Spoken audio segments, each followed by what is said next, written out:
Another thing to note for yourself, just to remind yourself of, is I have no chance of knowing your limits better than you. Yeah. Right? So, instruction that I give you is kind of interpretable for yourself, right? So if I say to you, okay, and now you do to this. Yeah.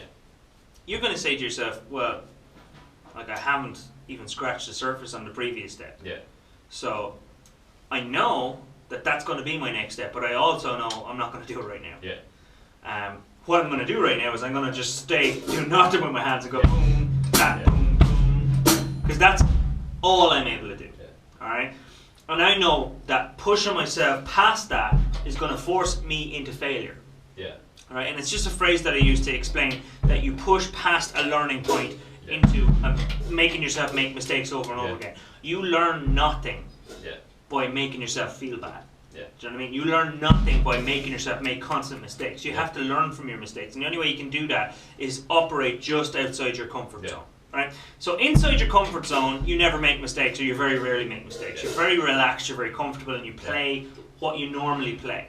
You play your comfort pieces. It's like comfort eating. You go into the kitchen and you eat what you always eat because it makes you comfortable. You sit down at the kit and you play what you always play because you're relaxed doing it, and it makes you feel like, I'm such a good drummer, you know? But you don't learn anything from doing what you already know. Yeah. Okay? So inside your comfort zone, right inside of it there, you learn nothing. Yeah. You're just maintaining happiness, right? Just outside your comfort zone, you have a perfect knowledge of what it is you're to do, right? It makes perfect sense, okay? But you haven't physically gotten it to your hands yet, all right? That is your learning zone. Yeah. That is where you're going to learn the most, right? Because absolutely every time you make a mistake, you know exactly what you did wrong, and you know exactly how to fix it. Yeah. Okay? That's where you want to be. Yeah. Outside of that, it's foggy. Yeah. Right? You have a vague idea of what's going on, but when you make mistakes, you know you've made a mistake, you don't know how you made a mistake or where it came from. It's all very confusing, and mistakes are an awful lot more common. Yeah. You don't learn a whole lot because you're not sure what's going on. Yeah. All you're really managing to do is make yourself feel like you can't drum. Yeah. Alright? Yeah. And that is where you don't want to be. Yeah. Alright? That is, you can call it what you can name it. I name everything else. Yeah. You can name it whatever you want, but it's not a good place to be. You want to be in your learning zone, just outside of your comfort zone. Yeah. Alright? So your comfort zone is like a tennis ball. Your learning zone is just slightly bigger. Yeah. Okay? And anything bigger than that again is you're not learning anything. Yeah. You're just hurting yourself. Yeah. Alright? So if I'm pushing you past your learning zone, then you know yourself to say, okay, I'm not going to do that because obviously I don't understand the previous step. But your lesson isn't to learn. Yeah. And that is a mistake that so many people make. They come in here to learn. Yeah. You come in here to understand. Yeah. Alright, you go home to learn. Yeah. Okay? So you come in here and you understand the 3 or 4 steps that are outside your learning zone. Yeah. You have a roadmap in the direction you want to head. Okay? So a physical example would be you're coming in here looking for directions to get to Baldinglass. Yeah. Okay? And I'm saying, okay, you need to head out to the road, you need to go to the roundabout. Yeah. Okay? You need to turn left on that roundabout, head out that road, and just keep going until you get to like a T-junction. You're taking a left and then another right, straight away, sorry, a right and then a left. Keep going straight. So you're getting all these directions. So you haven't been there yet. You can't see it physically, right? Yeah. But you're getting waypoints. It's the exact same when you come to learn. Okay. You're getting your waypoints. You can't apply them yet because you're not there mentally, right? But you're getting your waypoints. So when you go home and you start making that journey towards learning, that you understand this, and now this second direction makes a bit more sense, and then you take that on, and you're struggling with it, but you're noticing all your mistakes, and then you're making less mistakes, and now you know it, so you move to your third waypoint, and that's how you're making a journey away from your original point. You come back to me, you haven't quite made it to Baldinglass, but you're on the road, but you took a wrong turn, and you're a little lost. Right, so now I look at where you are and I'm like, okay, you've made great progress. You're 3/4 of the way there. Okay, this is where you made the wrong turn. And this is how you get back on track. Okay, so that is without a doubt the best example I can give you about learning. All your traveling happens after your lesson. Your lesson is just directions.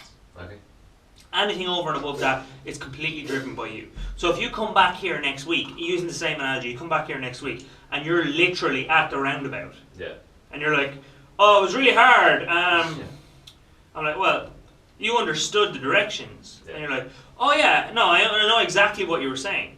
So, how are you only at the roundabout? Oh, well, it was really hard to get to the roundabout.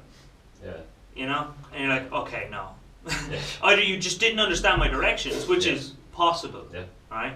Or you haven't been practicing. You haven't been making progress. You haven't been putting one foot in front of the other, and hence you haven't made progress. And that's why when guys come into me and they're like, oh, Mike, you want to hear like the week I had, right? This happened, and then I had like 4 days when nothing happened, but there's TV, and TV made me watch it, and I'm kind of sitting there going, you really think I've never heard any of these before, don't you? You think that this is like an original idea you've come up with, and all of these excuses are totally viable, and I'm accepting them. The fact of the matter is, I feel bad giving someone the same lesson 2 weeks in a row. Because they've paid me twice for the same information. And that's completely unbeneficial to me and to them. It makes me look bad. If they're not making progress, people can look at them and go, who's teaching them? Which is never a good thing. You like everyone to get value for money, and you definitely like people to look. It's like you're walking around playing drums saying you get lessons from me. I want you to look good. So I mean, don't ever feel like I'm pushing you too far. I'm giving you waypoints. I'm giving you directions for during your week of practice. I'm not ever expecting you to just turn around and flip it and make it happen. Okay? And that is something you need to expect from yourself as well. And don't feel like this is all completely directed at you. This is everybody. Right? Everybody is too hard on themselves. And they say to themselves, maybe even subconsciously they say to themselves, I should be able to get this. But that's ludicrous. It's your first time trying it, and you want to get it right the very first time. Talk about being unfair. If anyone else said to you, hey, I'm going to show you this one thing, and if you don't get it right the first time, you should feel bad about yourself. You'd be like, whatever, dude. I'm not listening to you. You're an idiot. So the same reaction should be from your own expectations. If you expect that you should get it right the first time, you should be saying to yourself, oh, hold on, this is unfair of me. As long as I understand where I went wrong, I'm making progress. Cool. So there's a fantastic speech for you. But yeah.